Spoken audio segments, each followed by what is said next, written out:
Hi, my friends. I'm back, and I want to thank everyone for your well wishes. I'm feeling a little bit better every day, and I missed being able to read to you on Friday, but I am excited to be back, and I have a special story to share with you today.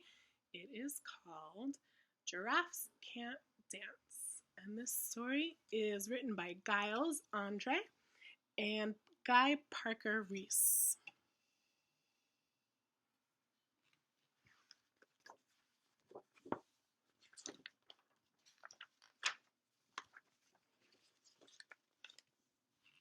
Gerald was a tall giraffe whose neck was long and slim, but his knees were awfully crooked and his legs were rather thin.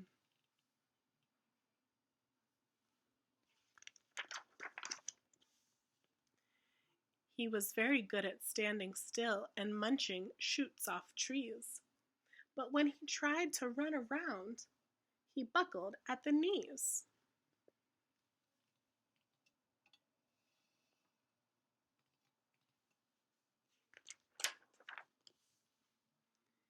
Now, every year in Africa, they hold a jungle dance where every single animal turns up to skip and prance. Jungle dance.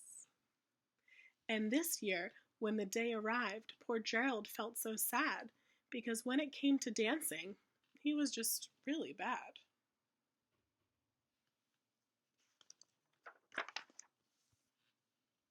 The warthogs started waltzing, and the rhinos rock and rolled. The lions danced a tango that was elegant and bold.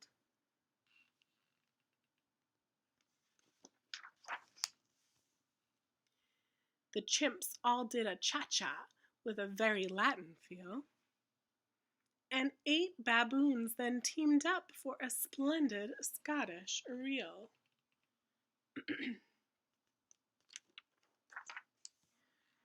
Gerald swallowed bravely as he walked towards the floor. But the lions saw him coming, and they soon began to roar. "Hey, look at clumsy Gerald," the animals all sneered. "Giraffes can't dance, you silly fool. Oh, Gerald, you're so weird." Was that very nice? I don't think so. Gerald simply froze up. He was rooted to the spot. "They're right," he thought. "I'm useless. Oh, I feel like such a clot." So he crept off from the dance floor and he started walking home. He'd never felt so sad before, so sad and all alone.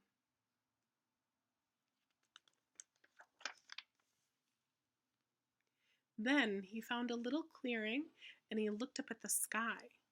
"The moon can be so beautiful," he whispered with a sigh. "Excuse me," coughed a cricket, who'd seen Gerald earlier on. "But sometimes when you're different, you just need a different song."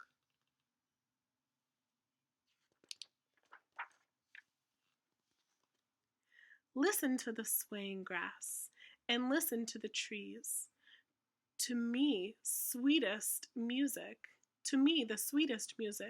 is those branches in the breeze.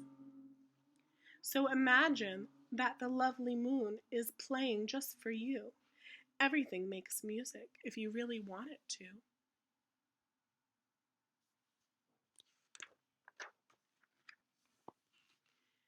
With that, the cricket smiled and picked up his violin. Then Gerald felt his body do the most amazing thing. His hooves had started shuffling, making circles on the ground.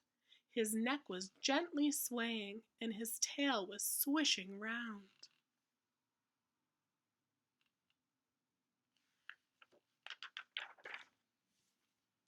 He threw his arms out sideways, and he swung them everywhere. Then he did a backward somersault and leaped up in the air. Wow.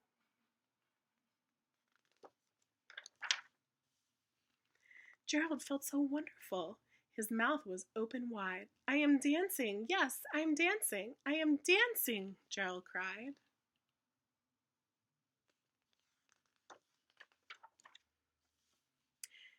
Then one by one, each animal who had been there at the dance arrived while Gerald boogied on and watched him quite entranced.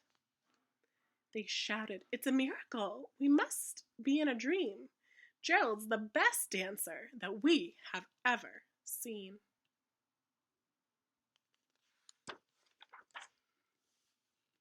How did you learn to dance like that? Please, Gerald, tell us how.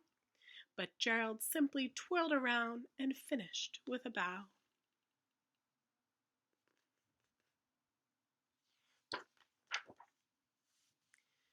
Then he raised his head and looked up at the moon and stars above. "We can all dance," he said, "when we find music that we love." The end. So my question to you is, tell me something that you love to do or that is a special talent of yours. Gerald found out that he really could dance and he loved it.